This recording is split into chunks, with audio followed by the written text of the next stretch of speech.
오늘날 우리 인간들이 이제 지켜야 할 행동들을 보고 관습 혹은 윤리 혹은 도덕이라는 단어를 사용을 합니다. 맞습니다. 뭐 예를 들어 뭐 함부로 아무 데서나 오줌을 싸면 안 된다든가 사람을 때리면 안 된다든가 이러한 것들이 있을 것 같습니다. 또한 이제 우리들이 인간으로서가 아니라 한 나라의 국가의 국민으로서 이제 지켜야 할 일들이 있습니다. 그것들을 보고 의무라고 이야기를 합니다. 그 의무에는 4대 의무라고 해서 국방의 의무, 납세의 의무, 교육의 의무, 근로의 의무가 있다라고 하는데, 요즘에는 두 가지 의무를 좀 더해가지고 저도 이거를 보면서 되게 말이 어려운데, 재산 행사 공공 복리 적합의 의무? 잘 모르겠습니다. 뭔지. 재산을 팔 때 공공에 적합되는 그런 걸 추구하라는데 이 의무를 수행해 본 적이 없어가지고 아직 잘 모르겠습니다. 그리고 환경 보존의 의무라고 하는 이렇게 6가지 의무가 있다라고 합니다. 우리들이 지금 환경 보존을 아주 중요하게 생각을 해야 될 시대가 왔죠. 다시 특별히 국방의 의무는 오늘도 국방의 의무를 위해서 힘쓰는 이들에게 감사하고 있습니다. 여러분들로 인해서 오늘 우리들이 평안한 밤을 보낼 수 있음에 무척이나 감사하고 있습니다. 우리 공동체 가운데서도 이 국방의 의무를 수행하는 지체들이 있는데 항상 그들을 위해서 기도하고 항상 그들을 위해서 감사하는 마음을 가졌으면 좋겠습니다. 그런 마음이 있기를 간절히 소망합니다. 오늘 이제 마태복음 6장 1절은 이제 마태복음 6장 1절부터 18절까지의 서론에 해당되는 말씀입니다. 지금 무슨 소리냐? 이 당시에 유대인들이 지켜오던 3가지 종교적인 의무가 있었다는 것입니다. 그들에게는 꼭 해야 되는 일들이라고 하는 것들이 있었는데 그것이 무엇이냐? 첫 번째로는 의입니다. 올바른 일을 하는 것, 바름을 행하는 것, 가난한 자를 구제하고 가난한 자들에게 뭐 밥을 준다든가 돈을 준다든가 일자리를 준다든가 하는 그러한 일을 하는 것. 그리고 두 번째로는 기도입니다. 말 그대로 기도하는 것입니다. 매일 정한 시간에 정한 장소에서 하나님께 기도를 하거나 혹시 자신이 그 자리에 있지 못하거든 정한 시간에 정한 곳을 향해서 하나님을 향해 기도를 하는 것입니다. 기도를 하는 것이고, 세 번째로는 금식을 하는 것입니다. 기도하면서 금식을 하는 겁니다. 먹지 않고 그들이 초췌해진 상태로 하나님께 예배를 드리는 것입니다. 이렇게 3가지가 그 시절 이스라엘, 특히 유대인들이 지켜오던 종교적인 의무였습니다. 개인적으로 이 3가지가 우리들이 지켜야 될 의무, 종교적인 의무와 조금 비슷한 것 같습니다. 이는 뒤에 좀 더 얘기를 해보도록 하고요. 이 3가지에 대해서 예수님께서 가르침을 하십니다. 가르침을 하시는데 특히 그것들을 향한 올바른 태도를 이야기하십니다. 이렇게 하는 것이 올바르다. 이렇게 하는 것이 바람직하다라고 이야기를 하시는데, 이렇게 올바른 태도를 이야기하신다는 것은 이제 그들이 올바르지 않은 태도로 그러한 의무들을 수행했을 가능성이 무척이나 높다는 것입니다. 그리고 그 말씀은 그러한 태도가 바람직하지 않았다는 것을 또 보여주는 것입니다. 이해 가십니까? 너희가 바람직하게 살아라 라고 말하는 것은 그들이 바람직하게 살고 있지 않기 때문이고 그들이 올바르게 살고 있지 않기 때문에 그러한 이야기들이 나오는 것입니다. 예수님께서는 처음으로 의에 대해서 말씀을 하십니다. 의, 올바름, 바름에 대해서 말씀을 하시는데 마태복음 6장 2절에서 4절입니다. 제가 봉독하도록 하겠습니다. 처음으로 이야기하는 것은 그러므로 구제할 때에 외식하는 자가 사람에게서 영광을 받으려고 회당과 거리에서 하는 것 같이 너희 앞에 나팔을 불지 말라. 진실로 너희에게 이르노니 그들은 자기 상을 이미 받았느니라. 너는 구제할 때 오른손이 하는 것을 왼손이 모르게 하여 내 구제함을 은밀하게 하라. 은밀함 중에 보시는 너의 아버지께서 갚으시리라. 아멘. 구제할 때에 외식하는 자가 사람에게서 영광을 받으려고 하는 것처럼 행동하지 말라를 얘기하십니다. 말이 조금 어렵죠? 무슨 소리냐면 남들을 구하고 남들을 섬기고 이제 가난한 자들에게 구제할 때 외식하지 말라는 것은 이 밖에 나가서 음식을 먹지 말라는 소리가 아니라 진실되지 않은 마음 상태를 이야기합니다. 좀 더 쉽게 이야기하자면 위선, 위선인 겁니다. 위선. 겉모습을 챙기는 행동들을 이야기하는 것입니다. 위선자들. 이게 위선적으로 구제하지 말라는 것입니다. 그 남들에게 보여주기 위해서 구제하지 말라는 것이죠. 쉽게 이해한다면. 즉, 가난한 자들에게 베풀지 말고 네가 가난한 자들에게 베풀 때에는 네가 가난한 자들에게 베풀 때에는 오른손이 하는 일을 왼손이 모르게 하라. 그러니까 너 스스로도 너의 오른손이 하는 일을 왼손이 모르게 할 정도로 은밀하게 하라. 즉 너의 주변 사람들도 아무도 모르게 해라. 왜냐하면 그리하면 네가 은밀함 중에 일하는 것을 보고 너희가 영광을 받지 않는 것을 보고 하나님께서 그것을 기뻐하시고 너에게 다시 그 재산을 채워주실 것이고 너에게 복을 주실 것이다 라고 이야기를 합니다. 근데 만약에 네가 너 스스로가 다른 사람을 구제하는 일들을 떠벌리고 다닌다면 하나님께서 받으실 영광을 너 스스로가 받아가는 것이니 하나님께서는 너에게 아무것도 주지 않으실 거다. 이렇게 이야기를 합니다. 이렇게 말씀을 하시는 거예요. 이 구제에 대해서. 구제를 은밀하게 해라. 조용하게 해라. 이렇게 말씀을 하십니다. 두 번째로는 기도에 대해서 말씀을 하십니다. 마태복음 6장 5절에서 15절입니다. 역시 제가 봉독을 하겠습니다. 또 너희는 기도할 때 외식하는 자와 같이 하지 말라. 그들은 사람에게 보이려고 회당과 큰 거리 어귀에 서서 기도하기를 좋아하느니라. 내가 진실로 너희에게 이르노니 그들은 자기 상을 이미 받았느니라. 너는 기도할 때에 내 골방에 들어가 문을 닫고 은밀함 중에 계신 내 아버지께 기도하라. 은밀함 중에 보시는 내 아버지께서 갚으시리라. 또 기도할 때에 이방인과 같이 중언부언하지 말라. 그들은 말을 많이 하여 들으실 줄 생각하느라. 그러므로 그들을 본받지 말라. 구원하기 전에 너희에게 있어야 할 것을 하나님 아버지께서 아시느니라. 그러므로 그들을 본받지 말라. 구하기 전에 너희에게 있어야 할 것을 하나님 아버지께서 아시느니라. 미안합니다. 그러므로 너희는 이렇게 기도하라. 하늘에 계신 우리 아버지여, 이름이 거룩함을 받으시오며 나라가 임하옵시며 뜻이 하늘에서 이루어진 것 같이 땅에서도 이루어지리라. 오늘 우리가 일용할 양식을 주옵시고 우리가 우리에게 죄진 자를 사하여 주는 것 같이 우리 죄를 사하여 주옵시고 우리를 시험에 들지 말게 마옵시고 다만 악에서 구하옵소서. 나라와 권세와 영광이 영원히 아버지께 있사옵나이다. 아멘. 너희가 사람의 잘못을 용서하면 너희 하늘 아버지께서도 너희 잘못을 용서하시려니와 너희가 사람의 잘못을 용서하지 아니하면 너희 아버지께서도 너희 잘못을 용서하지 아니하시리라. 아멘. 이 말씀 가운데 우리들이 매 예배 때마다 함께하는 주기도문이 있습니다. 예수님께서는 명확하게 이렇게 기도해라 라고 정해주신 것입니다.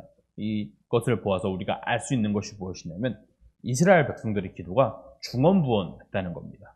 무슨 소리인가 하니 이랬다는 거죠. 이것도 해주시면 저것도 궁시렁궁시렁 거렸다는 거죠. 쉽게 이해를 해본다면 하나님 이것도 해주세요. 하나님 저것도 해주세요. 하나님 이것도 원합니다. 저것도 원합니다. 자꾸 이런 식으로 이스라엘 백성들이 기도를 했다는 것이죠. 근데 어쩌면 이 모습이 우리의 모습과 같지 않습니까? 저 그렇게 생각을 합니다. 현대 기독교인들 가운데 가장 큰 문제 중에 한 가지가 이것입니다. 우리들이 많은 순간 기도하는 가운데 하나님 이것도 해주시옵소서, 하나님 이것도 해주시옵소서 이런 식으로 기도를 하고 그 수많은 것들을 하나님 앞에 나열을 합니다. 이렇게 쭉쭉 드러나요. 그리고 그것을 보고 하나님께서 이루어주시네? 하면은 기도가 이루어졌네? 그런 사고방식을 가지고 있다는 거죠. 이해가 갑니까? 하나님 앞에 쭉 많은 것을 드러놓고 그 가운데서 하나를 이루어주시면 하나님께서 이루어주시네? 에헤헤. 하나님께서 들어주시네? 에헤헤. 이렇게 생각을 하고 있다는 거예요. 그리고 그 많은 것들 가운데 하나님께서 아무것도 이루어주시지 않으시면 하나님께서 내 삶 가운데 역사하지 않으시네? 하나님께서 내 삶 가운데 일하지 않으시네? 이렇게 생각을 한다는 거죠. 근데 실은 하나님은 언제나 역사하고 계시고 언제나 일하고 계십니다. 그 일의 결과가, 그 일의 과정이 난 싫을 수 있어요. 나는 자꾸 이걸 치게 되네요. 나는 싫을 수 있어요. 미룰 수 있단 말이에요. 짜증날 수 있어요. 그 일이 부정적인 것 같고 나는 손해가 될 수 있지만 하나님의 일하심에서는 손해가 아니라는 겁니다. 우리들이 이런 사고를 조금 자꾸 탈피했으면 좋겠습니다. 또 우리들이 하나님의 일하심 가운데 기도를 할 때 또 이런 생각을 합니다. 그럼 내 삶 가운데, 내 시간 가운데 하나님께서 일하시길 원하신다는 거예요. 당장 내 눈앞에 보이길 원한다라는 것이죠. 실은 이 성경이 쓰여질 만한 이 시기만 해도 시간이라는 개념이 크게 없었습니다. 그러니까 우리들이 멀지 않게 조선시대만 봐도 알 수 있습니다. 지금 여러분들이 친구들이랑 밥 먹으러 갈 때, 야, 홍대에서 우리 2시 32분 57초까지 만나자. 이렇게 하지 않습니까? 하지 않잖아요. 그처럼 옛날 사람들도, 야, 우리 지금 홍대 앞에서 뭐 몇 시까지 만나자, 뭐 효시까지 만나자라고 하면 조선시대는 그 효시가 2시간 정도를 상징합니다. 2시간 동안 뭐 4시, 3시, 4시 이런 식인데 3시 반에 먹은, 뭐 4시 정각에 먹은, 3시 정각에 먹은 상관이 없다는 거예요. 그러니까 이 성경에 쓰여질 때 이 성경 안에 있던 인물들은 시간적인 개념이 거의 없었던 사람들이에요. 해 뜨면 일어나고 해 지면 자는 사람들이에요. 이 사람들은. 그런 개념으로 우리가 좀 하나님의 일하심을 좀 받아들이면 좀 편한데, 돌아와서 시간, 그러한 시간 가운데 하나님을 자꾸 제한하고 있다는 겁니다. 우리가 마치 우리들의 기도가 그런 것처럼 하루에 1시간 정도 기도해야지, 하루에 30분 정도 기도해야지, 하루에 1시간 정도, 뭐 10분 정도 기도해야지, 빡세게 기도해볼까? 안 되면 안 할 수 있죠. 기도에 감동이 되면 막 2시간 넘게 할 수 있고. 자꾸 우리가 우리의 신앙적인 것들을 제한하지 않기를 소망합니다.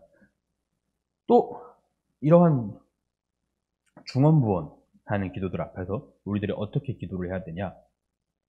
네, 예수님께서 말씀을 해주십니다. 주기도문입니다. 주기도문은 단순히 예배의 의식이나 어떠한 규례 아니면은 뭐 순차적으로 진행되는 그러한 것이 아닙니다. 이는 우리들이 기도하고 우리들이 나아가야 될 방향성을 명확하게 제시하고 있습니다. 이 주기도문은요. 이 주기도문을 잘 보다 보면은 우리들이 어떠한 방향으로 나아가야 될지, 그리고 우리들이 어떻게 살아가야 될지를 명확하게 제시합니다. 그 가운데 이러한 이야기들이 있습니다. 목이 타네요. 이러한 이야기들이 있습니다. 우리에게 일용할 양식을 주옵시고 우리가 우리에게 죄진 자를 사하여 준 것 같이 우리의 죄를 사하여 주옵시고, 이런 얘기들이 있습니다. 우리가 일용할 양식을 얻기 위해 하나님께 기도해야 하고, 또 우리가 우리에게 죄를 지은 사람들을 용서해야 된다는 것을 명확하게 이야기합니다. 이런 식으로 이 주기도문은 단순한 규례가 아닙니다. 우리들이 어떠한 삶의 방향성으로서 나아가야 할지를 이야기하는 것입니다. 이 가운데 예수님은 특별하게 또 이야기하십니다. 어떤 이야기를 하시냐면, 골방에 들어가서 기도해라. 조용한 곳에서 은밀하게 기도해라. 말씀은 역시 하나님을 향해서 은밀함에 조용하게 기도해라 라는 것입니다. 왜냐하면 그 영광을 너희가 받는 것이 아니라 하나님이 받게 두라는 것이죠. 역시 기도 또한 나를 위함이 아니라 하나님을 위함이라는 것입니다. 첫 번째, 구제도 하나님을 위한 것이요, 두 번째, 기도도 하나님을 위한 것입니다. 그리고 이 기도 또한 하나님께 드린다면 역시 하나님께서 너에게 갚고 너에게 임하실 것이다 라고 이 말씀을 하십니다. 두 번째로는 금식에 대해서 말씀을 하십니다. 세 번째로는 금식에 대해서 얘기하십니다. 16절에서 18절입니다. 제가 잠깐 봉독하겠습니다. 금식할 때에 너희는 외식하는 자와 같이 슬픈 기색을 보이지 말라. 그들은 금식하는 것을 사람에게 보이려고 얼굴을 흉하게 하느니라. 내가 진실로 너희에게 이르노니 그들은 자기 상을 이미 받았느니라. 너는 금식할 때에 머리에 기름을 바르고 얼굴을 씻으라. 이는 금식하는 자로 사람에게 보이려지 않고 오직 은밀함 중에 계신 내 아버지께 보이려 함이라. 은밀함 중에 보시는 내 아버지께 갚으시리라. 아멘. 어려운 말이 아니에요. 금식할 때조차 이스라엘 백성들이 외식했다라는 것이죠. 이 외식하지 말라라는 말씀이 3번 더 나오는 걸로 보아서 이스라엘 백성들은 무척이나 외식하는 삶을 살았다라는 것을 우리들이 좀 알 수 있습니다. 그들이 보여지기 위한 신앙생활을 했다는 거죠. 누군가한테 보이기 위한 누군가한테 인정받기 위한 그런 신앙생활을 했다라는 것입니다. 이 본문 자체에서 나오는 말씀은 무슨 얘기를 하냐면 금식하는 때에 슬픈 기색을 보이지 말라. 배고프니까 마음이 슬프잖아요. 저만 그런가요? 저 배고프면 힘듭니다. 저만 그런지 모르겠지만 배고프니까 힘들잖아요. 그러한 표정을 짓지 말라. 또 금식하는 것을 티나게 하려고 얼굴을 흉하게 했다는 거예요. 막 이러고 다녔다는 거죠. 아이고 배고파 뒤지겠네. 아이고 이런 행동들을 했다는 거예요. 그런 행동들을 하지 말라. 오히려 너는 금식할 때 얼굴에 기름을 바르고 죄송해요. 머리에 기름을 바르고 머리를 깔끔하게 정돈하고 얼굴을 씻으라. 오히려 귀티가 나게 밥을 먹은 것처럼 행동을 해라. 왜냐하면 네가 그렇게 은밀하게 행동을 하면 하나님께서 갚으실 거다. 이야기를 합니다. 이렇게 세 가지 의무에 대해서 말씀을 하시는데 우리들이 좀 생각을 해봐야 될 필요가 있습니다. 대체 이 의무들이 우리들한테 적용이 되는 걸까? 라고 말이죠. 실은 이 의무들은 우리한테 적용이 됩니다. 왜냐하면 예수님께서 말씀하시는 건 의무에 대한 문제가 아닙니다. 행동에 대한 문제들도 아닙니다. 뭐 은밀하게 하라? 여튼 어떻게 해야 될지를 말씀하시는 거지 이유가 아닙니다. 예수님께서 이 이야기를 하시는 가장 큰 이유는 영광에 대한 문제입니다. 영광. 우리들이 신앙생활을 하는데 그리스도인으로서의 의무가 존재한다면 그것은 무엇입니까? 딱 떠오르지 않죠, 솔직히 말해서. 실은 제가 그것에 대해서 진단할 수는 없습니다. 왜냐면은 명확하게 이것이 그리스도인의 의무다라고 이야기 내리긴 좀 어렵습니다.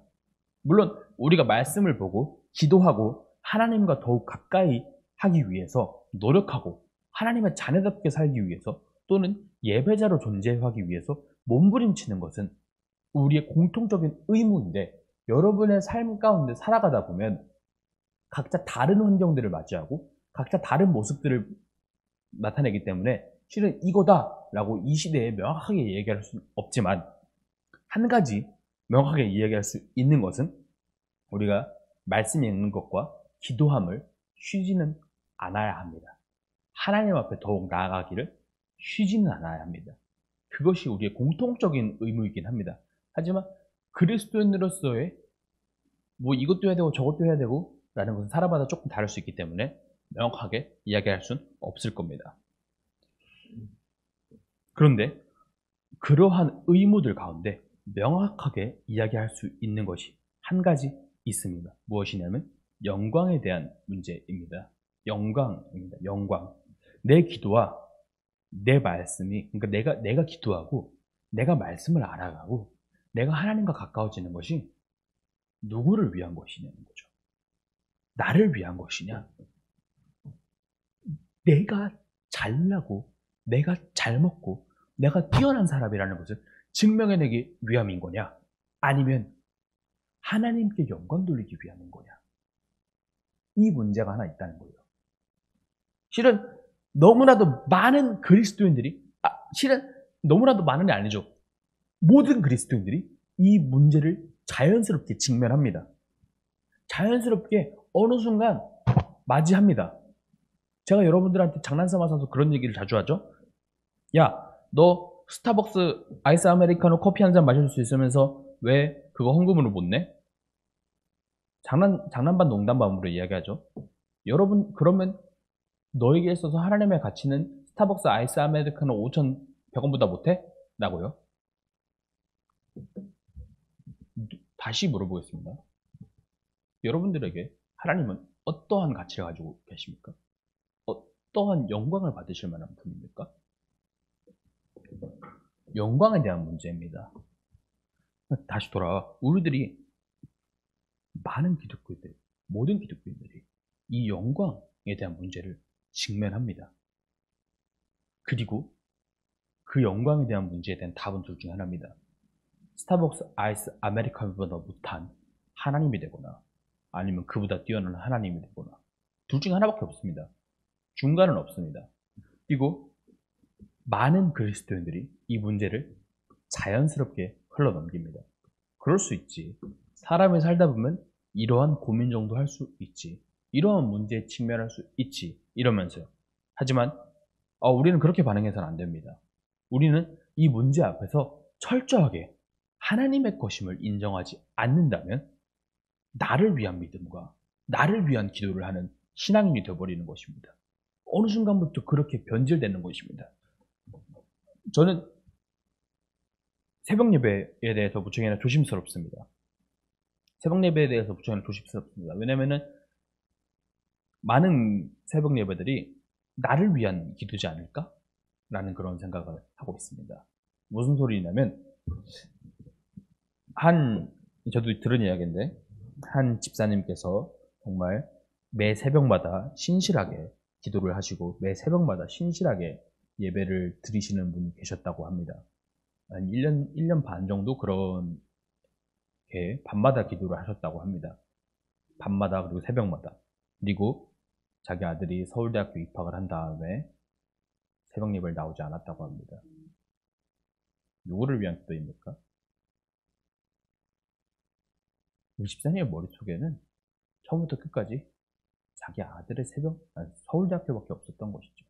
좋은 대학교, 좋은 직장 이런 거밖에 없었던 것이죠. 실은 자신의 이익만을 위해 살아가는 신앙이 되었던 겁니다. 우리들이 그러한 신앙인들을 볼 때, 그러한 사람들을 볼 때 이렇게 얘기를 합니다. 야, 저게 예수 믿는 사람이라고? 저런 인간이 교회 다닌다고? 이렇게 말이죠. 근데 슬프게도 그 사람은 예수를 믿습니다. 아주 마음 아프게도 그 사람은 신실합니다. 그리고 더욱 슬프게도 아주 신실할 수 있습니다. 아주 믿음이 좋을 수 있습니다. 아주 경건한 삶을 살아갈 수 있습니다. 그런데 그 이유는 나를 위해서입니다. 나의 영광을 위해서 하나님을 믿고 나의 영광을 위해서 그분을 예배하는 것입니다. 참 아이러니하죠. 특별히 이런 사람들은 직분자일수록 많이 드러납니다. 목회자일수록 많이 두드러집니다. 더 많이 보여줍니다. 그렇기 때문에 우리들이 더 쉽게 실망할 수 있습니다. 목사에게 상처받습니다. 전도사에게 상처받습니다. 어떠한 자리를 가지고 있는 사람들에게 상처받습니다. 왜냐면요, 그들이 나를 위한 신앙생활을 하고 있기 때문에 그들이 하나님을 믿는 것처럼 보이지 않는 거예요. 예수님을 아는 것처럼 보이지 않는 거예요. 역겨운 거예요, 그들을 볼 때마다. 우리는 그들을 슬퍼해야 합니다. 마음 아파야 좀 해야 합니다. 저 사람은 저 사람 자신을 위해서 하나님을 믿고 있구나. 저 사람은 정말로 불쌍한 사람이구나. 그렇게 생각을 해야 합니다. 그리고 그들을 우리의 반면교사로 닮아야 됩니다. 나는 저런 신앙이 되어서는 안 되겠다. 나는 저러한 믿음의 사람이 되어서는 안 되겠다. 라고요. 나는 저러한 영적인 기형아가 되어서는 안 되겠다. 라고 말이죠. 우리들이 영적인 기형아는 둘 중에 하나입니다. 머리는 커졌는데 몸은 안 커지거나, 몸은 커졌는데 머리는 안 커지거나. 언제나 여러분들에게 말씀을 드립니다. 언제나 우리들은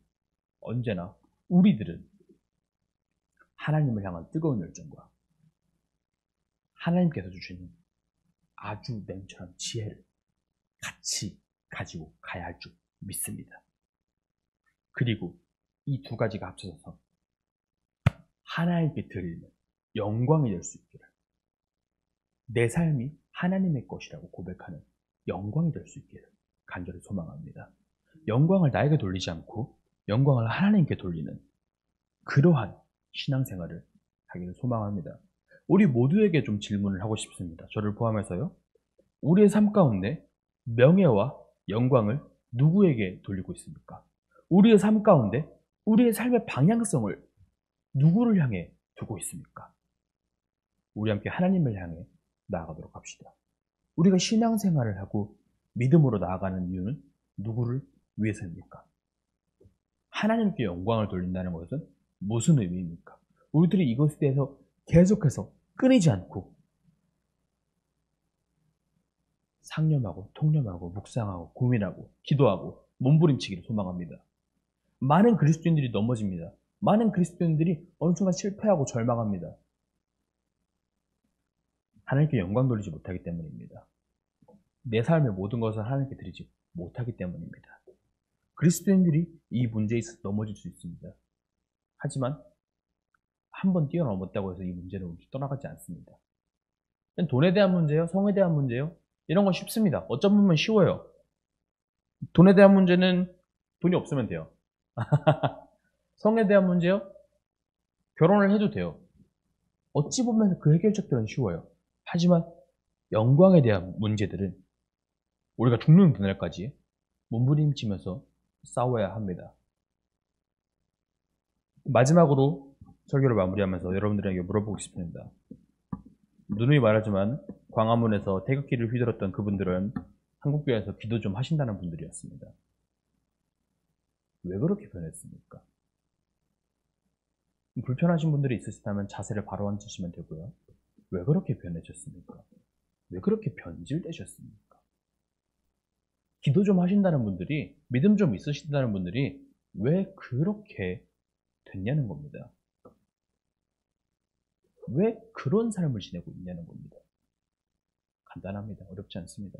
그들이 하나님 앞에 영광을 돌리지 못했기 때문입니다. 그들이 하나님께 영광을 드리지 못했기 때문입니다. 나의 명예와 나의 권력과 나의 영광을 추구했기 때문에 그들이 그렇게 무너져 갔던 것입니다. 간절히 소망입니다. 이제는 우리들이 그 영광을 하나님께 드리고, 이제는 우리들이 하나님 앞에 철저하게, 처절하게 무너지고, 하나님 앞에 무릎으로 나아갈 수 있기를 간절히 소망하고, 간절히 기도합니다. 제가 기도하겠습니다.